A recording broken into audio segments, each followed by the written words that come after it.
Since 1932, Europe's favorite cookie with coffee.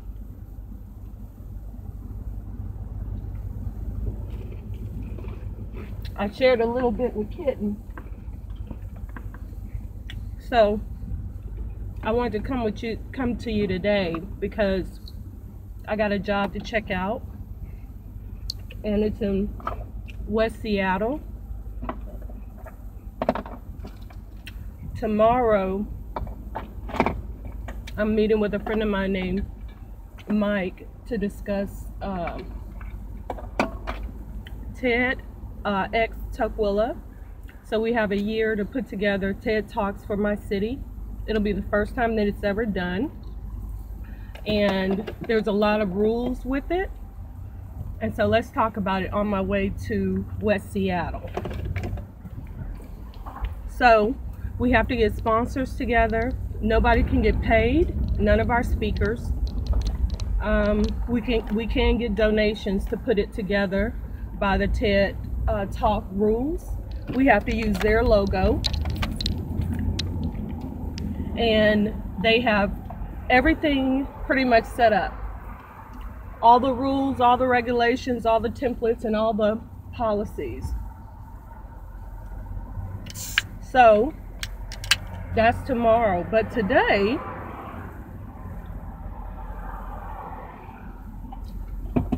I'm on my way to West Seattle.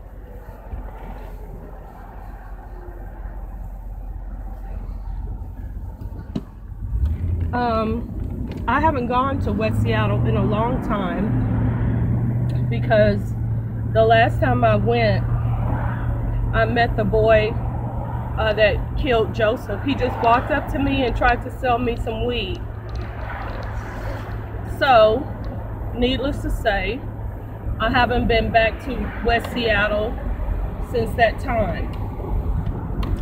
So, I'm having to go to West Seattle now, but it's for a job. I'm taking Kitten with me. I already know that it takes 19 minutes to get from my city to West Seattle, and that's not during the regular business time commute. But I just want to drive the route and go to the job site today before I actually have to be there, because I have to work with the cruise lines this weekend. So I'll be doing that. Then Monday, I have to meet with Diane. She's my field supervisor for the Department of Commerce, but I don't think I'm gonna meet with her. I think that she's just doing this, and come Monday she'll be like, oh, I'm sick, whatever, and I'll just be on my own, which is fine with me, and it's what I prefer. I don't really need a supervisor or anybody like that over my shoulder. I know what to do. I've been a representative for a long time now. So, and I've never had anyone to look into what it is that I'm doing or how I'm doing it or anything like that. So I've never needed that before, and I don't need it now. So one thing I can say, coming from Los Angeles back to Seattle, I have been sneezing like you would not believe. Kitten hasn't been really sneezing or nothing, but I sure have. I went out the other night and saw Kelly and Michael over at Ulysses. I just saw Kelly this weekend, and I walk into Ulysses, and there she is. And let me tell you something. She's a trip.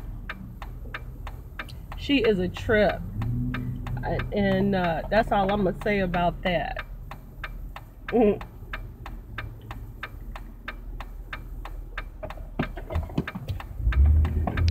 She's originally from Burien. and she made a comment in front of me and Michael saying that all of the states from down south need to be destroyed, and the only thing I could think of was a Maddie-ism. Now wait a minute, bitch. That was now, wait a minute, bitch, kind of comments, you know, because both me and Michael have family that's still down south, and even though things were not perfect, that is our foundation. And it's not like we hate the South, you know, that's not it at all. And I think that she was trying to be, in her own way, supportive of me and Michael, because, you know, we both have tough stories. We don't, if I came from the lap of luxury and love, honey, I would be in Seattle. Okay? But there's plenty of people who haven't come from the lap of luxury and love, and they stay in their hometowns. There's only certain of us who leave, you know, and that's because that is our path in life. It has nothing to do with where we're from or anything like that. It's where we're going. It's about the people that we're going to be meeting, that we have to leave home to meet them. Okay? We have to leave home to meet them. So some people, their destiny comes right to them. But for others of us, we have to get out of our familiar surroundings, and we have to go out into the world. And so those are the kind of people that Michael and I are. Kelly is not like that. She's from Washington State, and this is where she's been, and this is where she's going to be, you know. And Michael and I just looked at each other because we understand, you know. And even though he's from the South just like I am, I'm more conservative than he is, you know.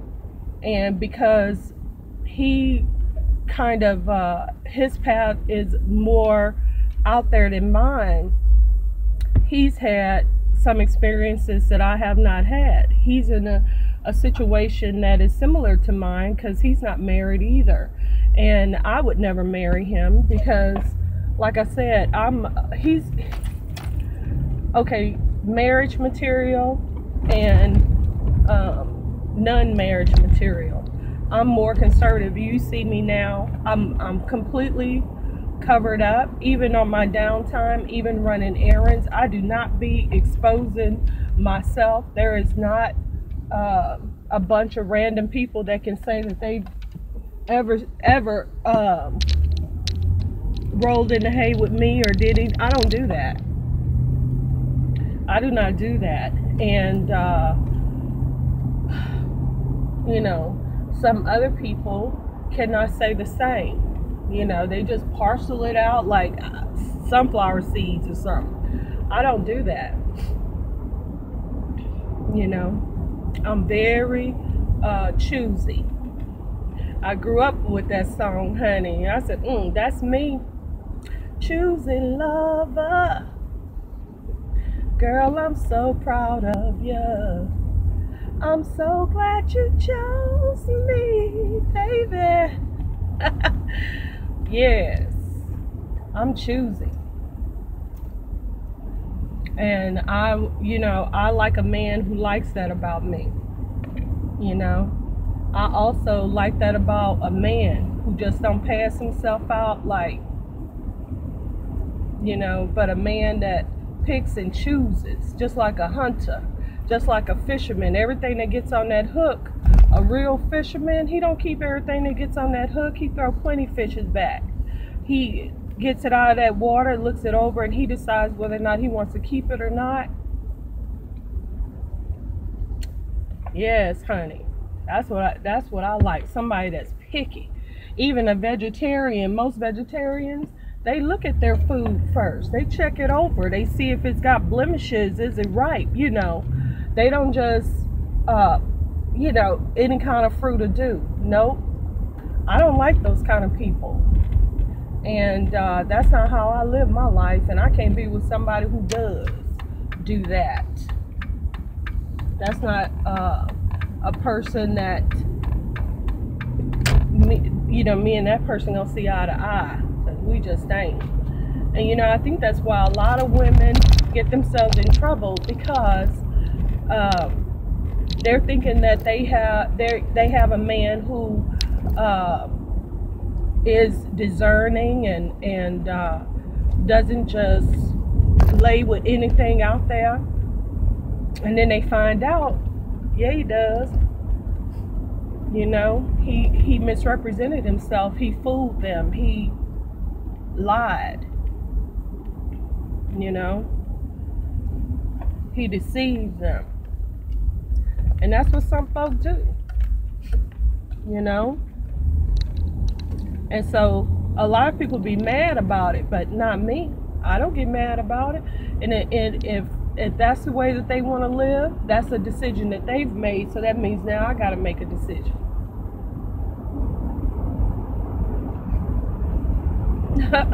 That's all.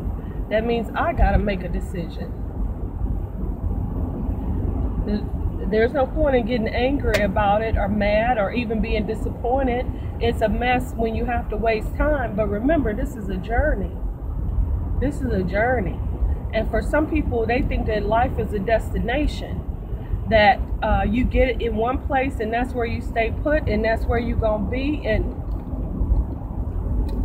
that's not the way it works. It's a journey. It's a journey. So part of this journey is being able to make decisions as your situation changes. You need to change. As information comes out, you have to make a different decision. Then you make a different decision.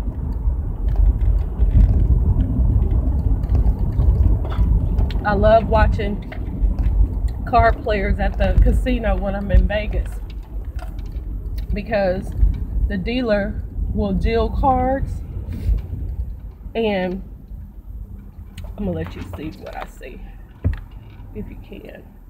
I'm halfway to West Seattle. You see them buildings in the background? That's downtown Seattle. And so I'm going west to West Seattle. Okay, so here's the deal. The dealer, he deals out the cards. You look at your cards, you look and see what the dealer has dealt himself, what he's dealt everybody else. You kind of figure out, okay, what are the chances that he has the card that I need in order to win this hand? You don't know, but you have a decision to make. Either let him deal you some more cards, which may take you over 21, which means that you're going to lose, or you can say stay. Based on the cards that I see that have already been exposed, and the likelihood of the next card being a card that the value will take me over 21, I'm going to stay where I'm at. So everybody else will make their decision to stay or to get more cards. And I've watched some people say stay. They don't want no more cards.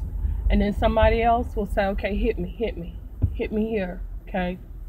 And the dealer will hit them. And sometimes the person who stayed where they were, even though they may only have 11, they're at 11, they stayed on 11. But everybody else go over 21, so the person who stayed wins. Sometimes it's two people that stay. Or when it's down to one person, the dealer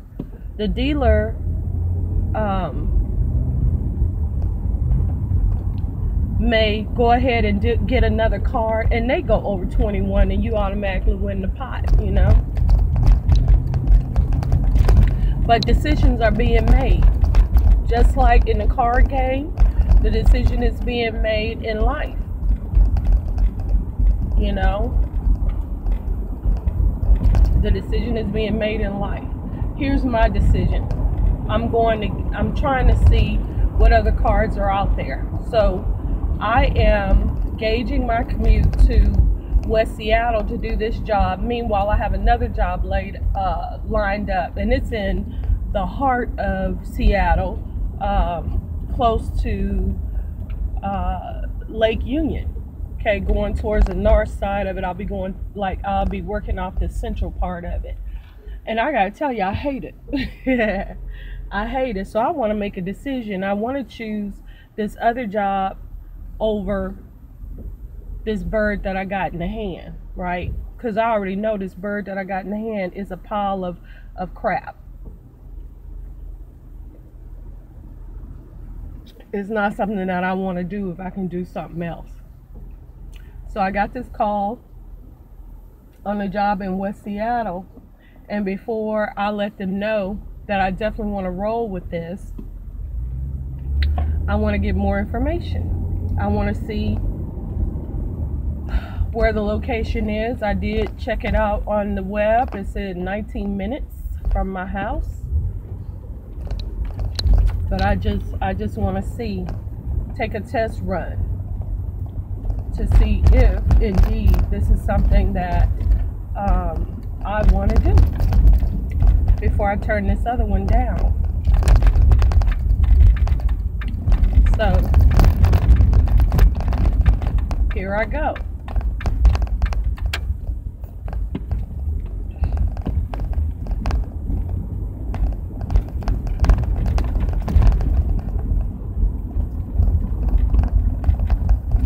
West Seattle is looking pretty clean. It's looking pretty clean over here. As you can see, the streets are raggedy.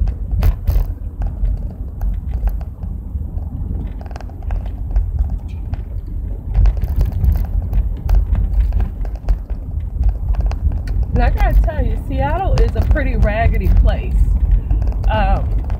The better places in the county, King County, are definitely Redmond and Redmond. That's where Microsoft is. If you follow me on Instagram, you saw some pictures that I took, which had snow and all of that. That was in Redmond. That was headquarters for Microsoft. Microsoft does not have a headquarters here in Seattle. There's a nonprofit foundation that is the Bill and Melinda Gates Foundation. They're in Seattle, right by the Space Needle. Right by the Space Needle. So Seattle and westward King County is like the poor area. If I'm not gonna say poor. What I'm gonna say is the human services part, and it's one of the reasons why I got off the human services board, because I'm not interested in that. I'm not interested in that at all. That's another reason why I don't want this bird in the hand, because there's no point in me wasting my time in building a foundation in Seattle when I know I don't plan on being here, but so long. I cannot retire here. It's too expensive. And it's stupid for me to try to work and save money to move into East King County. It just don't make no sense. That's crazy. Hey, I'm at 35th and Roxbury. All right. 35th and Roxbury. You see how hilly it is? Can you see in the distance? It's very hilly. Now this street is smoother, and it reminds me of the area off of Lake Union where I'll be working. If you notice, the streets are not broad at all. There is curbside parking. Most of the parking is 2 hours, 2-hour limit.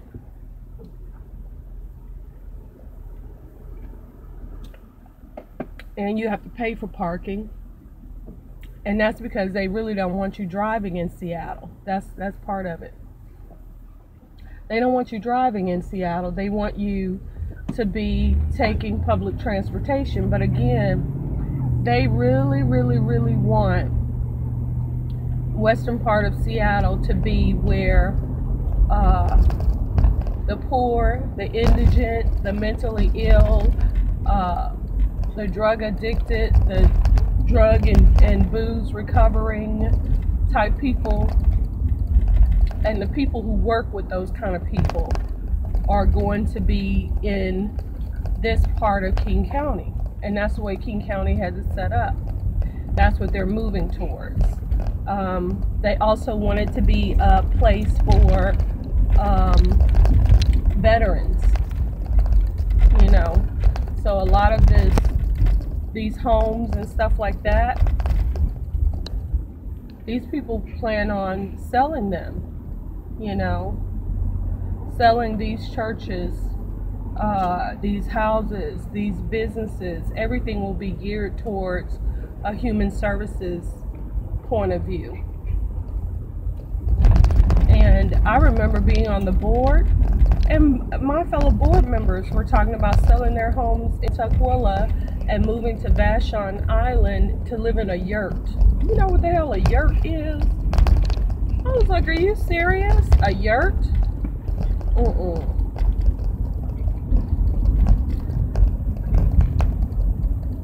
So I guess this whole western part of King County will be a socialist haven, and I got to get the hell away from it, because I remember, hey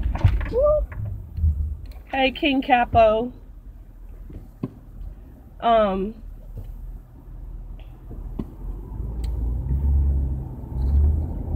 my battery may go out if I miss you. So, but I gotta go, because you know what? It has a Jonestown vibe to me. I kid you not. That's what it seems like to me. It's a Jonestown kind of, God damn it. It's a Jonestown kind of a vibe. And I'm not with that.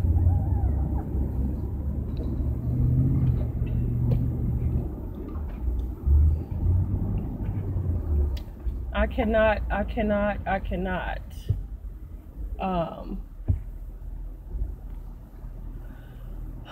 And you see, the closer I'm getting into the water, you see how cloudy it's becoming? That's one of the reasons why I turned it around, so you can see. Oh my God.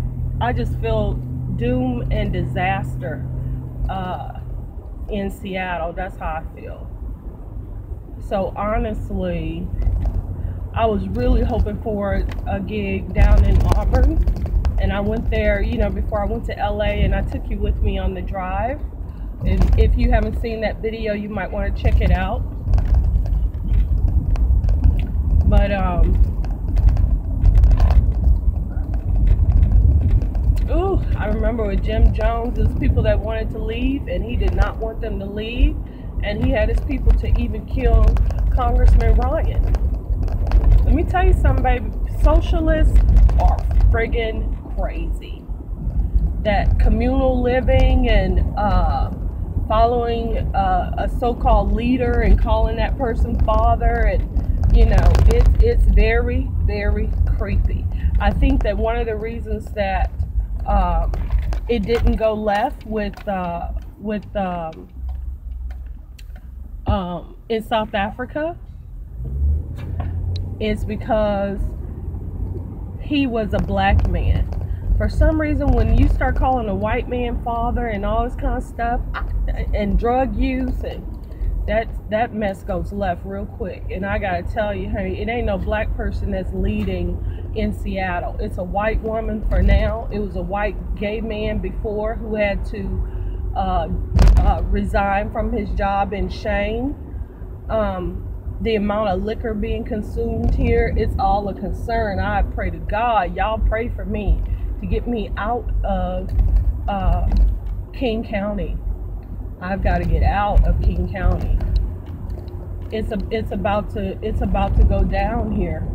And I looked at the timeline yesterday for Jim Jones and that whole situation, and it didn't take long for it to go crazy, to go left, especially once they were all isolated in Jonestown. Once they left America and from San Francisco and went down to Jonestown, I think that was what, 96, 97, and it was over. November 98, baby. Stick a fork in it. That was it.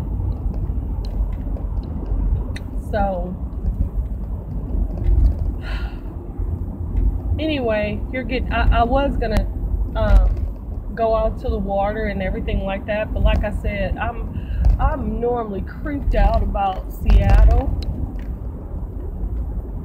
This project that starts on Monday over here in West Seattle is a lot better, and it's more on the outskirts by being in West Seattle than being in downtown Seattle proper. I'm getting close to the water now. This is Alaska Street.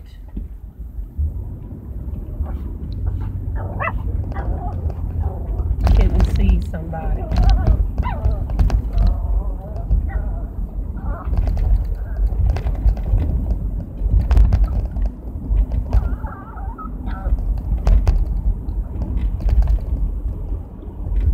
You see, all of this is new construction, honey. It's all new construction. And I remember, like when they are building apartments that ain't even got a balcony on it, that's a bad look, yo. It looks like a jail.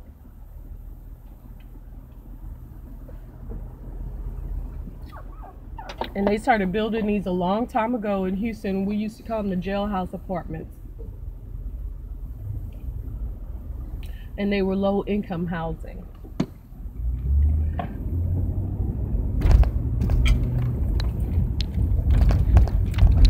And the sad thing is that taxpayers are going to pay through the nose, but it's their low income housing that they just throwing up here. It don't even have a balcony, so it don't have walk-in closets. It don't have not made out of quality material.